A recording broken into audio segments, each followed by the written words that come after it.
see நெக்கோட depth எப்படி எடுக்கணும்னா ஷோல்டர்ல இருந்து இப்படி. அப்போ இது இங்க தான் கரெக்டா இருக்கு. எப்படி தெரியுது? டேப் அப்படியே டர்ன் பண்ணுங்க. என்னோட V இங்க தான் முடிஞ்சிருக்கு. அப்ப இதுதான் என்னோட நெக் டெப்த். நார்மலா நான் சொல்லுவேன்ல 7.5 வரைக்கும் வச்சா கரெக்டா இருக்கும். எது வரைக்கும் வந்திருக்கு பாருங்க, கரெக்டா 7.5. சில பேர் வந்து நெக்க வந்து இப்படி கிராஸா எடுப்பாங்க.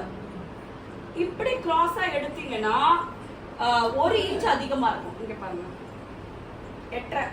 ஃபர்ஸ்ட் எவ்வளவு வந்தது? இப்போ 8.5. சோ நான் இப்படி கிராஸா எடுத்தேன்னா கார்மெண்ட்ல வச்சு கட் பண்ணும்போது கிராஸா வைக்கணும். அப்பதான் அந்த 8.5 அங்க வரும். நான் இங்க எடுக்கும் போது கிராஸா 8.5 எடுத்துட்டு அங்க வைக்கும் போது ஸ்ட்ரைட்டா 8.5 வச்சீங்கன்னா 1 இன்ச் டீப்பா இறங்கும்.